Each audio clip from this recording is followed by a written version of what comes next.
Welcome back to the Changemaker podcast. I'm your host, Deke Copenhaver. Today, my guest is my new friend, Tom Fishman. Tom is the CEO of a relatively newly formed national nonprofit called Starts With Us, which is doing absolutely amazing work. He has a BA in physics from the University of Chicago and an MA in physics from Columbia University. So obviously, Tom, you're much smarter than I am, but welcome to the show. Welcome to the Changemaker podcast, hosted by Deke Copenhaver. Deke is the author of The Changemaker, a Forbes publishing book that has reached #1 on Amazon on multiple occasions and in multiple categories like management skills and total quality management. During this podcast, Deke interviews exceptional change-making leaders. Deke currently operates Copenhaver Consulting, where he helps local governments and other public organizations maximize their potential. He's also a sought-after public speaker. We hope that the Changemaker has an impact on you today and that you find takeaways that make you a better leader in your life. Now, here's Deke. Don't make any assumptions, Deke. We'll see what plays out over the next many minutes, but I'm so excited to be here with you this morning. And thanks very much. Well, it's interesting to me, Tom, the position you're in now. It starts with us, and I just want to read for our listeners and viewers our values. We believe what the research supports, that curiosity, compassion, and courage are skills we can all strengthen. Here's how we define them. Curiosity, this is about how we consume information and make decisions. It means seeking out multiple viewpoints, thinking with nuance, asking questions, and staying open to changing our minds. Compassion, this is about forming a connection with somebody based on an understanding of their emotional experience and suffering and a recognition of their shared humanity. And courage, this is about how we take action and solve problems. It means leaving our comfort zones, engaging with people whose thoughts and experiences differ from our own. So Starts With Us is basically working on starting a movement, which I believe it has already started and it will be successful. But in order to start any good movement, I think you have to understand media and technology. And just for our listeners and viewers, talk a little bit about your background because, man, you've got the inside information. Yeah, so it's a meandering trajectory that makes, as these kind of stories always do, they sort of make a little bit more sense in hindsight than when you're going through them. But like you mentioned, I was really interested in the sciences in school. I studied physics through the graduate level and took the kind of hard left turn into media after I got my master's that you do in your early 20s when you think everything is possible and there's no consequences to anything and you're following your muse and your curiosity. And it freaked my parents out, and my wife, my girlfriend at the time, it probably freaked her parents too, but everybody was very supportive. And yeah, I was very interested in the burgeoning sort of media space and its intersection with technology, very interested in YouTube, and even, I'll date myself a little bit, but websites like Fark and Dig and Delicious, anybody who is in and around that kind of social media 1.0, just the way in which content and creative and storytelling were starting to crystallize communities and dialogue and discussion. And, I'd put something out into the world that I made and somebody would say, hey, I like that. Or somebody else might say, hey, you can go, blankety blank with that, and all of the above. And it was, so that to me is really intoxicating, that sort of real-time communication and community building. And I was in and around video editing and then doing that for websites for a while, and found myself at MTV, a great sort of youth culture brand with access to really amazing creatives and a globally known brand, but looking to make the transition into this new world of digital and social, and through the support of many mentors and the opportunity to build up an incredible team over time, we were able to bring that brand into these sort of new digitally connected spaces in an enormous way. Over the 8 years I was there, I grew tremendously personally, professionally, was able to build out an incredible team. And over time, we had a global community of over 250 million people that were connecting with the brand in really deep ways, not only around the television properties, but around social native content and creative, everything from tweets to memes to short form videos to looping 6-second videos, if you remember Vine. And so that is a lot of my history in a nutshell. And then I was at Facebook for a couple years after that, working on Facebook Watch, thinking about video viewing experiences and how people come together around that, using what Facebook is sort of so uniquely positioned to do with their enormous user base. And then I was at another tech company after that, live interactive video. So the through line there is community connections, using storytelling to bring people together. And I, for one, really believe that starts with us. What we can bring to the bridge building space is this focus on media and technology and these modern pathways of telling stories, moving hearts and minds, crystallizing communities, bringing people together, and using what we call an air game to help drive this movement that, frankly, the country and our communities so desperately need. So really excited to try to take that approach. Absolutely. Well, you left, like so many others, during the pandemic. You left the for-profit world for the world of social impact, which starts with us.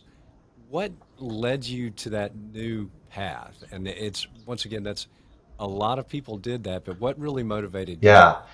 So I'd say two things.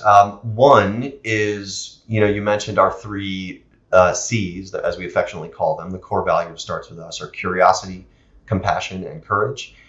Curiosity is, the whole through line I just described, from one step to the other, from the physics to the media to the tech, was always about, for better or worse, just allowing my curiosity to lead me through my career. And we were, it wasn't just the pandemic happening around 2020. There was, incredible amount of social, racial, political upheaval happening in and around the country. I'm a father now of, it was 2 kids at the time. We just had our 3rd earlier this year. So a combination of a sense of what's happening out in the world, looking out the window and seeing what we all are, and being distressed by, values that unite us being so overshadowed by the individual issues that divide us, thinking about what kind of world we're going to leave to our kids and in my small corner of the sandbox to my own kids. And having the sense that I had picked up some really valuable dark arts over my career in media technology, and that I might be able to use them for the forces of good. I'm mostly kidding there, but if I could bring them into a more impact-oriented space. So I was starting to have that feeling of that might be my next adventure, where my curiosity and in some ways, hopefully humbly, my compassion might take me. And it starts with us, and our fearless leader and founder Daniel Lubetzky and his team found me as they were looking for a leader with skills in the spaces that I had been in. So it was a little bit of destiny, and a little bit of where I think my curiosity was leading me at the time. It's funny. I grew up a huge comic book fan, and I think that instilled in me. I'm like, okay, well, ultimately the good guys always win, which was sort of the attitude I took into politics. It was the attitude I took into the media when I had a radio show for a year. But I do believe that, as you say, these whether it's Facebook, the media, whatever, these can be harnessed for That's good. right. The media and technology can be harnessed for good. And I think you can change the world probably faster now than you ever could before, just based on the numbers. And you're a physics guy, you know that stuff better than I do. But that's really what I want to do. And I think, as I shared with you before in our conversations, because people are so tired of the status quo of polarization, I think the movement's really going to take off faster than anybody could believe, because it offers an alternative to the status quo. And I think if you offer people an alternative, they'll go to it, but they've got to have that alternative. That's right. There's a couple things there. One is our sense of status quo right now is very distorted. We sort of exist in a hall of funhouse mirrors in terms of what we see in our traditional media outlets, in our social media outlets. The economic and algorithmic incentives are to not only show, but in some ways inspire our basest impulses and a little bit of the worst of the worst. But what we find, and what the research bears out through, there are many studies, but if you look at the Hidden Tribe study, or there's anywhere between 60 to, although I've heard as high as 86% of people feel homeless politically, ideologically, share a concern for where the country is going.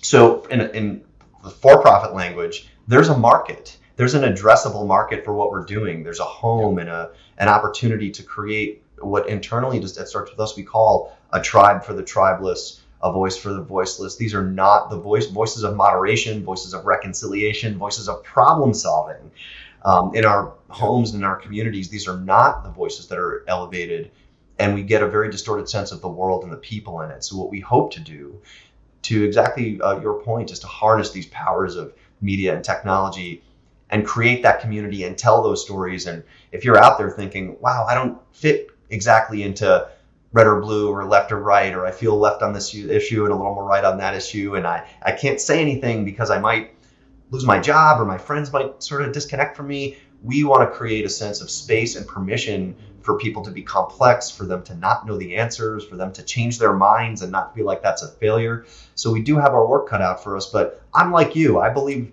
the good guys win. But as they do in the comic books, they work hard, they sacrifice. It always feels like the negative impulses have a little bit more of an advantage because they're not tethered to any morality, but that is fundamentally flawed. I think that people want want to be in the kind of community that we're trying to create together, and we continue to find that as we're very excited, just crossed a big milestone of 500,000 follows across all of social media, people raising their hand that want to hear from us every day, and we just launched it at the end of last year in December. So that to us is showing that there's a big sense of demand for the kind of community that we're trying to create. There really is, and it's funny, you know. I won 3 elections with an average of 64% of the vote by not doing politics as usual and by treating people with dignity and respect and by trying to make all citizens feel like they fit in. So that in an elected capacity worked. I actually had a call-in, as I mentioned, radio show on conservative talk radio for about a year, 3 hours a day. Furthest thing from conservative talk radio. I think I had Chef Jose Andres on one Amazing. time. I had Al Sharpton on, who I got to know through James Brown, which probably blew people's minds. But we had local live music every Wednesday. But the sales director shared with my then assistant that they had canceled Glenn Beck and replaced Glenn Beck with me. But then they ended up canceling me and replacing me with Glenn Beck when they told my assistant that my show made more money for him than Glenn Beck's ever did. And so, like, all of these things, I just feel like are entrepreneurial experiments for me, whether into politics or in the media. But it shows me that. But I think so often, with regards to the status quo, but we've always done it this way. Yeah. Let's just do what we understand and what can make us money. I mean, it's the default position. But I think what starts with us is doing is challenging the status quo. But I think people want to feel included and feel like they're part of something bigger than themselves. Couldn't agree more. I think there's a huge opportunity. You are able to take that approach and win an election and do so much great work in the great city of Augusta. We want to show that it is not only that it's not just a feel-good kumbaya approach to the world, but that it is that there's reward, that there's profit, that there's a political reward to be had by embracing these 3 C's and an approach to staying at the table, to getting comfortable with the discomfort of cooperating with people who you dramatically disagree with, to come together to create solutions that benefit everybody. And if we're able to do that, we think that we can turn a corner, but it's very hard. We got out, I mentioned we launched in December of last year, and as we did a press release and we were pitching sort of news outlets about what we're doing, I won't name any names, but we heard flat out from people that curiosity, compassion, and courage, it doesn't sell, it doesn't garner clicks, it doesn't inspire or engage an audience, and that to us is very concerning when our media outlets are actively avoiding stories like that. So we have a lot of work to do, but we're already seeing trends of more stories, more coverage around of kind of the bridge building space. But we're going to really work to use media, technology, and frankly some tactics I think we're not used to seeing from nonprofits in terms of stunt marketing, campaigning, really really the kind of tactics you're used to seeing from brands in the for-profit space. We're excited to try those things in order to garner the news and the excitement and the momentum that maybe a traditional for-profit brand might garner, but use that to our advantage and to show that there's a real audience and a real opportunity here for businesses and for politicians to get behind this movement. I think I shared with you when we had a call last week that when my book first came out, I had a gentleman at a speaking engagement ask me, well, what's at the core of your book? And I said, it's that in leadership positions, even in politics, you can maintain your character and integrity and treat everybody with dignity and respect and still be successful. And the guy looked at me and he said, well, I can't wait to read it because I don't think that's possible. But here again, so Daniel Lebetsky, founder of Starts With Us, I share when I tell people about Starts With Us, they get very excited because they don't know that there's an alternative out there to go to. But one example I use, I'm like, look, okay, he started a nonprofit in the Middle East in 2002, the One Voice movement, to bring together moderate Palestinians and Israelis to discuss how do we establish a Palestinian state and how do we keep Israel safe. I said in 20 years later, and it took 20 years, but I believe there are 750,000 people signed on to that movement. And I tell them, I'm like, well, if this guy and his methodology and his passion can get 750,000 people in the Middle East, because I think their issues are a little more, long-standing than our issues are. But that shows what you can be done. But I think you said a quote from you: "If no one builds it, it won't happen." So you made a comment last week that you hope to live to be 100 and something, so you can look back on this and see how this movement began. If nobody starts it, it's not going to happen. But I just think, it starts with us is really on to something. Yeah, it's interesting. So Daniel's experience launching the One Voice movement there's so many. I mean, he's been in the bridge building. Daniel's the founder of Kind Snacks and has had this amazing, obviously this career in the for-profit space. But he's been doing bridge building work for the better part now of 3 decades. I mean, this well predates Kind Bars and Kind Snacks. And he tells an amazing story where they drew up a sort of a social contract of values, common ground values, and took it to several leaders on the Arab side, and they said, sure, we'll sign this, but the Israelis, they'll never sign this.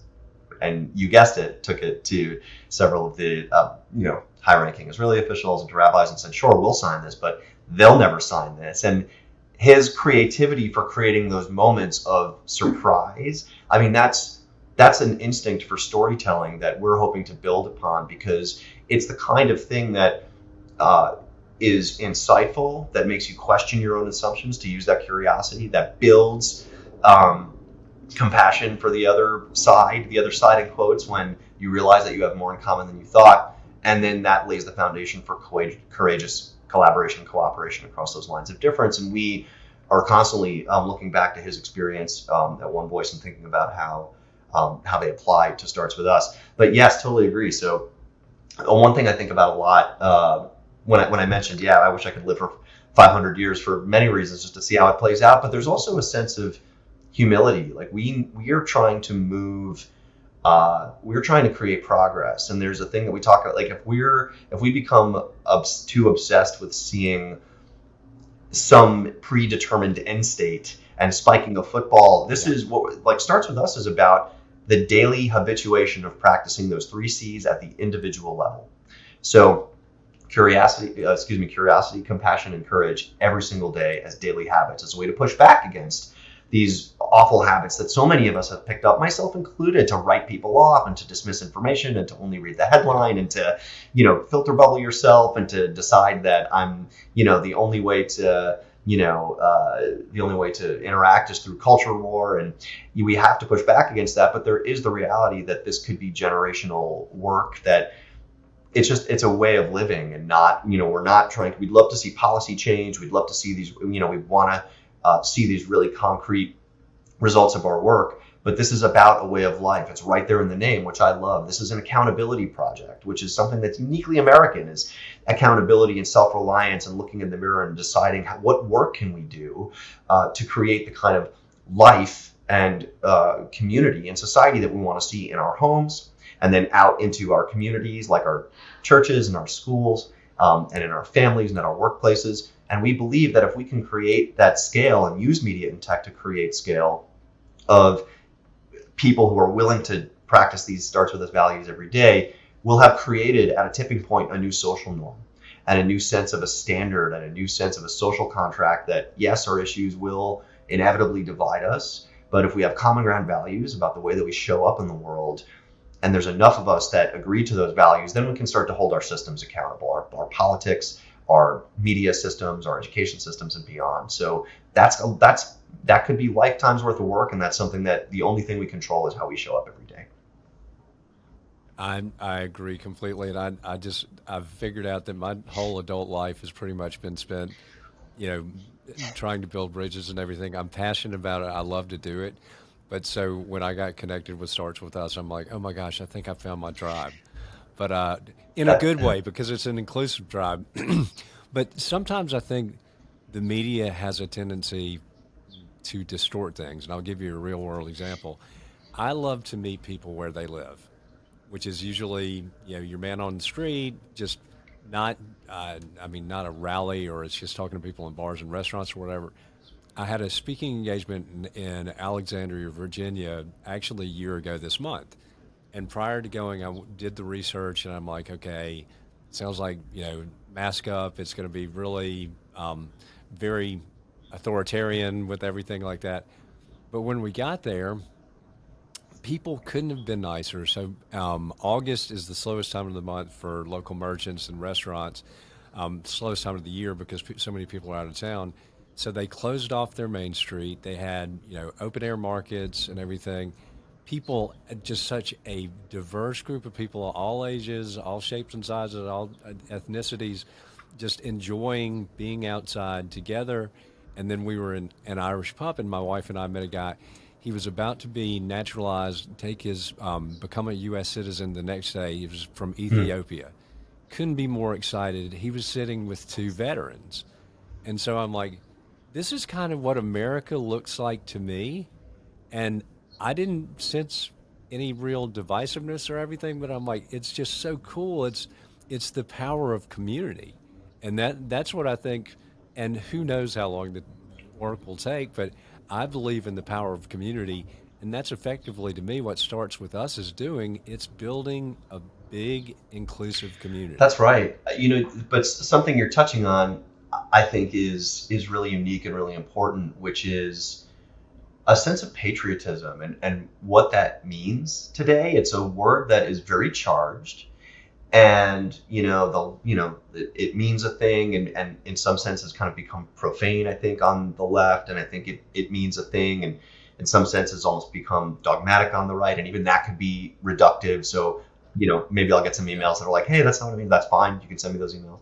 But I think that at least what we see in the media, that's sort of how the term can be portrayed and potentially misused. But if we're not united by a shared story and a shared narrative of our broad American community's trials and tribulations and successes and failures and all of the above, it makes it very hard for us to come together in this national project and to sort of complete and live, the ideal of the American experiment. And it's something I think about a lot. Is, yes, I think Starts With Us is the opportunity to create an amazingly inclusive community where, by definition, we're asking people to do something very challenging, which is to strengthen their ability to be comfortable amid discomfort, to stay at the table when it's easier to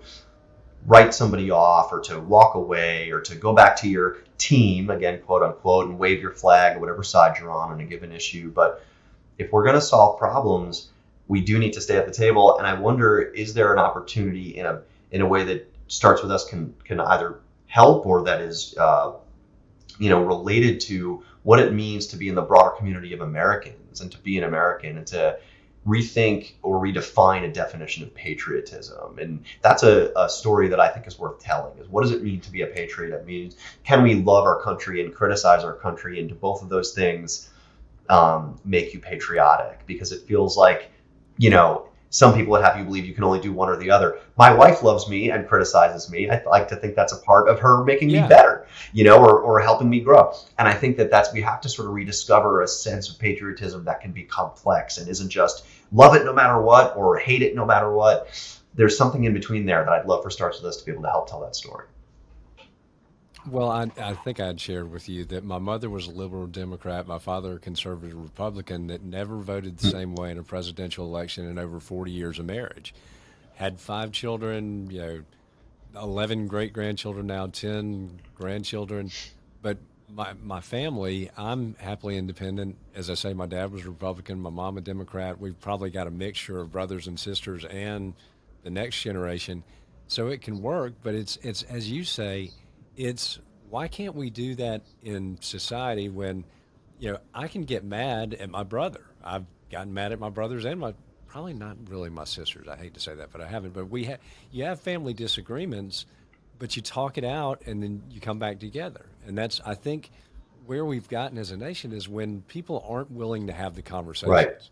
And it's as you say, when we just write people off, oh, he's a Trump supporter or he's a Biden supporter, so I can't talk to him. I'm like, that's just a foolhardy Yeah, narrative. it's very destructive, and this is the downside of these technological tools that we have, is they make that very easy to retreat into our comfort zones with our with our ideological tribes, and to write people off by unfollowing them. Or so the one of my very close friends growing up, my friend Mike, who officiated my wedding, ended up over the last many years developing really strong sort of political opinions, and he and I would often disagree on things, and we'd find ourselves on Facebook, and hopefully, maybe you're hopefully more enlightened than me. You haven't done this, but you end up sending each other these big blocks of text, and it's here's why you're wrong, and here's why you're wrong. You're not listening to each other. It's just you're just yelling past each other in this asynchronous way. And we didn't. I wouldn't call it a falling out, but it was clear we weren't seeing eye to eye on a lot of things, and you know, it just, I'm sure we developed these opinions of each other from afar, and we ended up reconnecting. Again, not a huge falling out, but ended up seeing him at a mutual friend's wedding. We sat next to each other, and I'll tell you, sitting 2 feet away from somebody, what a different experience it is than sending them huge blocks of condescending text and back and forth. And it's like old times, and the sort of adage that it's difficult. It's difficult to hate up close. There's a lot of a lot of great programs out there that do bring people together. One of the things I'm very interested in, and I'll give a little bit of a tease here. We'll see. I think I'm very interested in seeing how we can use technology to recreate that experience, to get people as close as possible without being right next to each other. Because I think, one, we know that there's a loneliness epidemic out there, that people are, you call it lockdowns, call it digital intermediation, call it work from home. There's a lot of factors and forces of nature at work there, but a lot of loneliness, the data bears out. But knowing that it's difficult to hate up close, and that asynchronous communication may be a part of the problem, watch this space, because I'm very interested with Starts With Us. We're going to be launching an app that attempts to bring people together in a very unique way to try to recreate the experience I had with my friend at that wedding, which is to be close, to be talking back and forth, not writing and thinking and arguing in this esoteric and condescending way. So how do we leverage technology to try to recreate that and bring people closer together is going to be something that I would like to do, and build an app to do. So I will hope maybe you'll beta test with us. I'll let you know. Which is what any good superhero Yeah. would do to try. And but I do. I'll touch on this and just real quick. Just a point of view. I think, given what we've seen in the national news lately, the um, after Yeah. Mar-a-Lago, I think, and I was having a conversation with a friend of mine the other day. He said, "Do you think that there are that many people up in arms? Do you think it's that widespread, or do you think it's more, the media giving the attention?" And I don't know the answer to that question, but I would just use that as an example to say, I honestly believe the work of Starts With Us and every other bridge building entity out there is absolutely now more important than ever.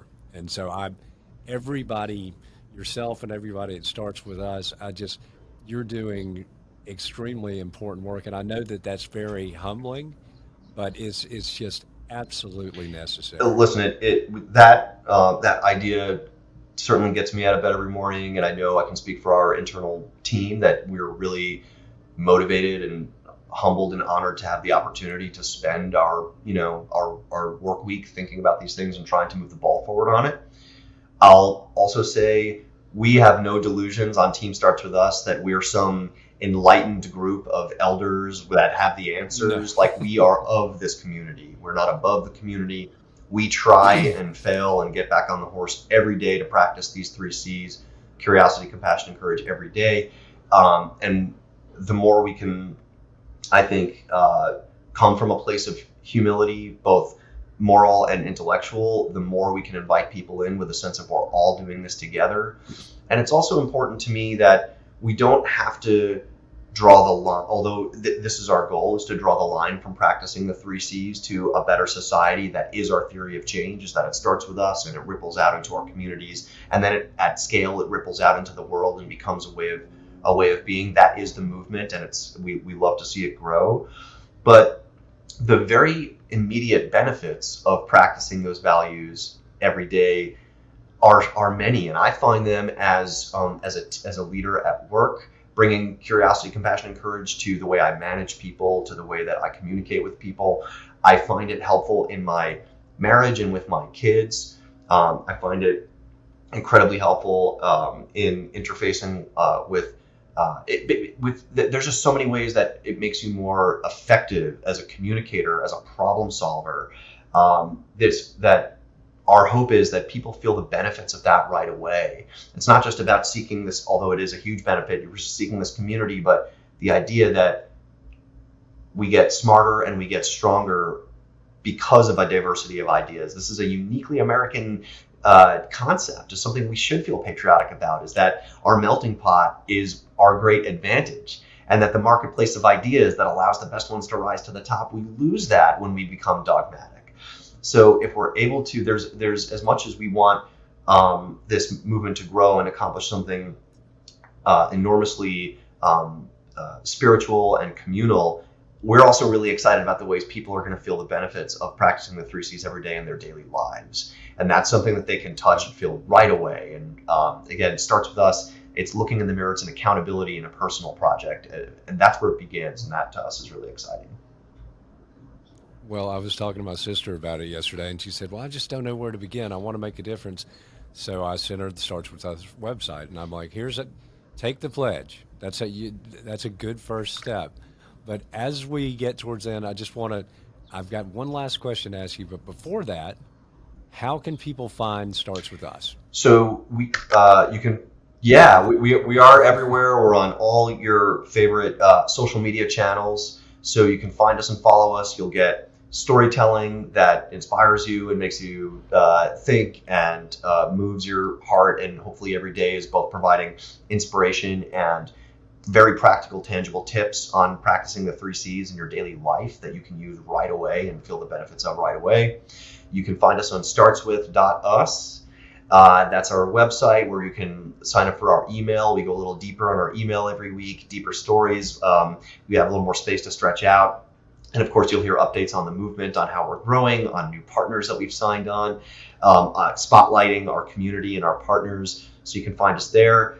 Very soon, you'll be able to find a Starts With Us app. And again, Deke, if you'll be a beta tester of ours, you're one of our most engaged and awesome founding partners. So we're grateful to have you, and we'll let you know when that app is launched. And if we're doing the job that I believe that we can do the way we want to do it, you won't be able to miss us. I think that there's such a market for this that if we get it right and we find product market fit for these ideas, I dare say that the spread should and the growth should be easy, because I think people want this in a really deep spiritual and day-to-day level. So, but yeah, you find us on social, and and on startswith.us today. And yeah, really appreciate anybody who checks us out. I think you're going to like what we're doing. Well, before I ask the last question, I want to make an observation to you. So, years and years ago, before taking office, read Malcolm Gladwell's The Ah, Tipping Point, and that's always what I used. That was my sort of theory in governing was can we get Augusta to the tipping point?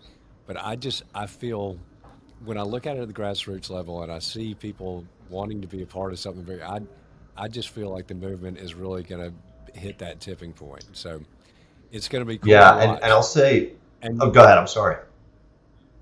no, and I was going to say, and I get to work with another huge Nirvana fan Yes, in yeah, you. I was so excited to hear that. That's Damn, talk about both. yeah, huge. We have to take in a show at some time. It sounds like we have really similar taste in music. I love that.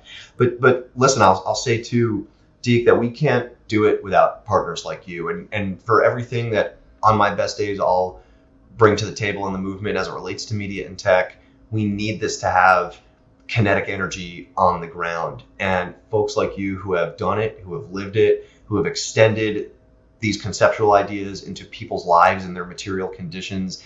These are the things that we need. We are thirsty for, I think, people who bring that incredible experience to what we're doing, and it's really going to come to life when people feel like this makes sense for them in their homes and in their communities. So for you, we're really grateful to have you as a partner. We have an incredible group of founding partners who are helping us do that. And for those of you out there listening, if there's a way you feel like you can grab the torch and extend this into your communities in a way that's authentic, we will work with you to do that. We have the tools, we have the people to put the tools in your hands to really bring this to life in a very real way. So it's absolutely the media and technology, but the movement building on the ground is something that we're pumped about, and we're going to need people like you who are carrying the torch to help us do that. So really grateful for all your partnership. More than happy to do it. So my last question to you is, on a daily basis, what puts a smile on your face and brings joy to your heart? Wow. So it's a few things. I mentioned I have we just had our third little one. I have two daughters and a son. Um, when I feel like I've brought my best to the table as a dad, that puts a smile on my face. When I have a few minutes to pick up a guitar, pick up a book, and light up some different parts of my brain, that makes me really happy. When I see people in Starts With Us as community having a respectful disagreement. We don't want people disagreeing, or rather, we don't want people agreeing or kumbaya. When we see respectful disagreement, and that makes me really happy. But honestly, I'm trying to. If I can put out a net positive every single day, that's what I'm here to do. I feel like I've been really fortunate in my upbringing to have been able to grow and benefit from a lot of support from great mentors, and get some lucky breaks. And I'm trying to put it back out there into the world. So if I'm able to do that, it's been a good day. Well, brother, thank you for being a phenomenal guest. Love the t-shirt. Everybody needs to keep that in mind. Those will be in Augusta before too long. But anyways, thanks, man, and it's a pleasure working with you and your Thank whole you, brother. team. Really enjoyed this conversation, and appreciate your partnership. We're excited to be working with you on this. Good deal. Well, that's all we've got for this show. Dropping the mic, and we are out.